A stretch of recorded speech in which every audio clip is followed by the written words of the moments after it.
In this lecture, we're creating an oscillator script so we can move things from one point to another point and back again so that our game has a bit more challenge to it. Let's get started. Let's start with the structure of what we're doing. We're moving an object. We need the following elements. We need to know the start position, in other words, where we start, the movement vector, so that's the distance, direction of the movement, which way are we going and how far.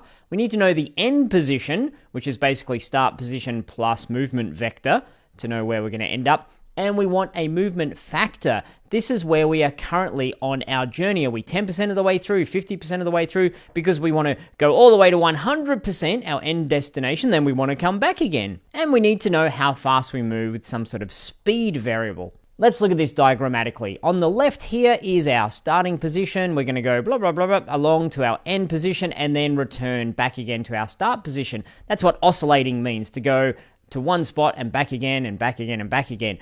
So start position is going to be a vector 3, x, y, z, and movement vector is x, y, z as well. That's going to result in our end position, which is also x, y, z because it's a vector 3. So as an example here, if we wish to move 10 on the x-axis, our start position might be, for example, 0, 0, 0. Our movement vector is going to be 10, 0, 0, and our end position is 10, 0, 0 as well. Pretty simple. Start position plus movement vector equals end position. We also need a movement factor, that is how far along our journey we have traveled. Are we a little bit of our way along? Or are we all the way down the end? We're going to use a 0 to 1 movement factor here. So 0 means we're at the start, don't apply any of the movement vector, and 1 means we're at the end, apply all of the movement vector. So for example, if our movement factor is currently 0.5f, because it's a float, then our offset, in other words, how far we've moved, is what? It's going to be 0.5 multiplied by our movement vector, which makes it 500. And if you're looking at that and saying, math, I'm not good at math, I hate math, check out our math course. It's got a lot of great vector conversations in there to give you a good foundation. But for now, we just need to know that we're applying a movement factor to our movement vector, and that's going to give us our current position where we currently are. If we put our movement into start, then we just go boop, and we would just do it straight away. We'd move once, but we're going to put it into update, and we want to have that impacted by a speed variable, so it might be a little bit in update as we go along. We can change the speed of that, and we can change the distance and direction as well through our movement vector. The code we'll be using looks a little bit scary at first, but I promise you it's fairly straightforward. We will be moving back and forth using mathf.pingpong. Yes, that's the actual name of the method we'll be using, which is fantastic, and vector3.lerp. And very briefly, let's have a look at the documentation here, mathf.pingpong. This is just the Unity docs. And you can see it's looking for two things for us to provide it. Here's our method, pingpong. It's looking for a float t, which when we look down here, self-incrementing value, for example, time.time, which is what we'll be using. Just basically a timer that ticks up. And then float length is basically saying, what are you going from and to? So in their example here, 0 to 8 to 0, continuously backwards and forwards. We'll be going from 0 to 1, 0 to 1.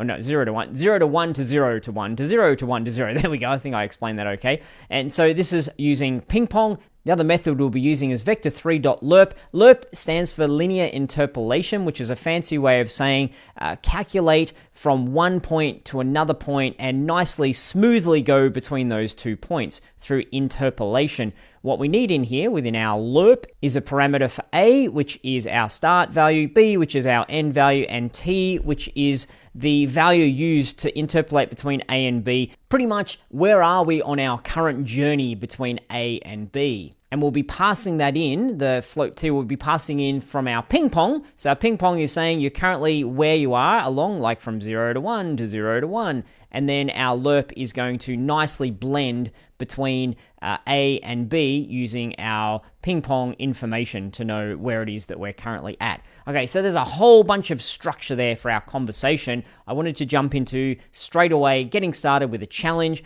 I want you to add an object that you would like to move in your scene. That object can be an obstacle, it can be a platform, it can be background things just looking fancy off in the background. I'd like you to create a new script called oscillator. Oscillator is the fancy word from going from one thing to another, and add these variables: start position, end position, movement vector, speed, and movement factor. We've talked about all of those in my long ramble before getting to this point, and the challenge here is to figure out what type and which ones to serialize. So what type is start position, what type is speed, for example, and some of them we want to be able to change in the editor, so we need to serialize them. So there's your challenge. Pause the video. I'll see you back here shortly. Rightio, I'm going to quickly add an object, go into my prefabs, find one of my models we've already used before because it'll have collision on it, hopefully drop that into the scene. I'm just going to get this thing that goes sort of up and down, like a piston kind of thing for now. Make it a little bit larger, a little bit taller. Okay, so we've got this piston thing that the player needs to... okay. Hopefully it's going to be okay. I haven't really thought a lot about this, about whether it's going to be a fun thing to avoid or whether it looks good. A little bit smaller. And the cool thing is you can have things just kind of going in and out of the ground. And you can see for me, it's going to be the Y-axis that I'll be modifying as our oscillator script kicks in. So let's go and create our oscillator script. Assets, folder, scripts. Right-click, create a mono behavior script. We'll call this oscillator. Open that up. I'm just going to remove the comments because I don't think we need to know them anymore. Boop, boop, boop. Let's, at the top of our class, add in those variables. So we'll give them names first, then we'll figure out the type. So we needed movement, vector, we need speed, we need start position, end position, and we need a movement factor. Okay, all looking nice and ugly and squiggly red lines at the moment. So movement vector, well, we know that's going to be a vector 3 because it's right in the name. Vector 3 movement vector. We need speed. Now, speed is going to be a float. We don't need to know the x, the y, and the z values. We just need to know what is our speed as a single number. Start position, that's also going to be a vector 3. Anything that needs to know the x, the y, and the z is going to be a vector 3. Same with the end position, that's a vector 3. We need our semicolons at the end of these variables. And movement factor, well, we're going from 0 to 1 to 0 to 1. That's going to be a float as well. Float movement factor. Now, which one of these do we need to serialize so that we can say this is where we think it needs to start and finish from?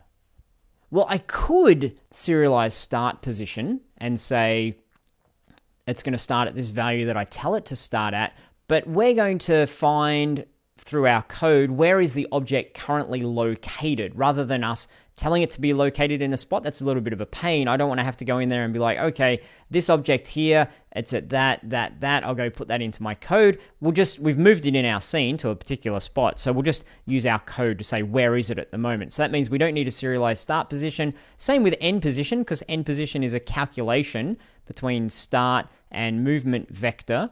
And so then I think I've got it in the right order here at the top. Serialized field for our movement vector, because we want to say how far you're moving. That's the thing we do want to put in. And then speed, we obviously want to be able to mess around with our speed. Serialized field for that. Movement factor is going to be something that we are calculating using our ping pong. So I think that's it. That's all of our variables just there. Now in our start method, we need to define where the start position is. So the start position equals what in here? How do we know where the object, where the game object currently is? What do we use for that? What's your current position?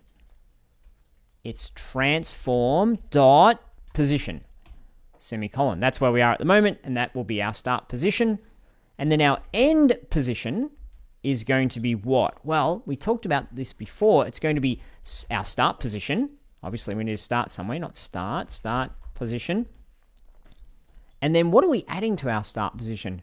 We're adding how far and what direction, which is our movement vector. So when we push play, we're going to know our start position, our end position. Next up, we need to, in update, we need to make the thing move. So the way that we make it move is going to be using transform.position. We want to be modifying the position. We've done this before, transform.position. That's going to equal our vector3.lerp. And what are we putting into our lerp? We want to know the start, we want to know the end, and we want to know where we are along that journey. So start position, comma, end position. Where am I going from? Where am I going to? And then we need one more element in here, which is going to be our movement factor.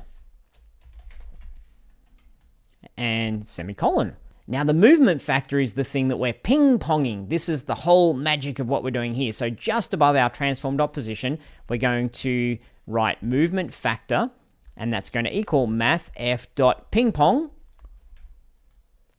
So within ping pong, we need to pass in, first of all, our time, or how long things have been going for. That's incrementing up, so time.time. We're going to multiply it by our speed. So this is the moment where we can say, okay, how fast or how slow do we want our thing to oscillate between A and B? And then we need to put in here the length, which we're just going to put in 1. We're just going from 0 to 1 to 0 to 1, and that's doesn't need to be anything more complicated than that.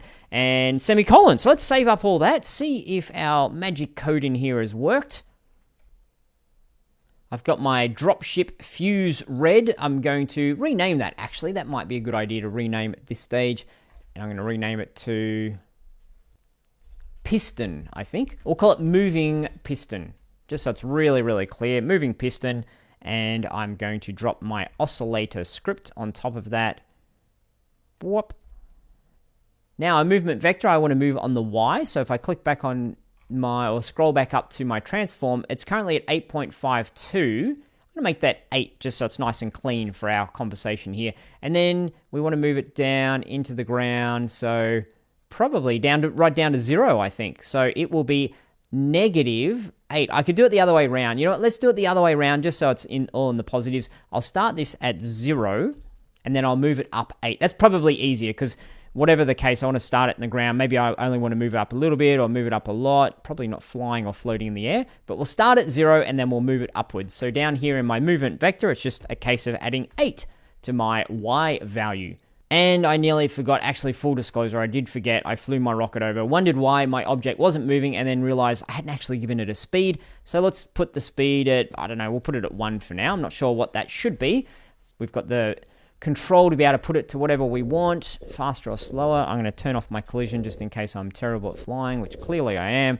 I should have put the object closer to the player, and look at that, it's up and down. That makes for a nice, kind of somewhat crazy looking oscillation.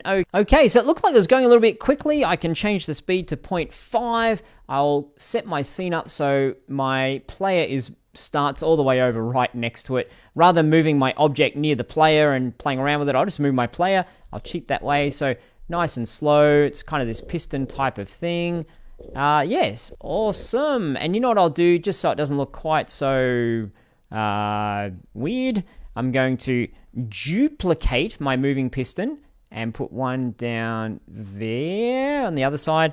Duplicate again and put another one at the front. Let's see how that looks to see if it... Okay, so we've got this wall of pistons. So the machine... Yeah, that makes sense, I think.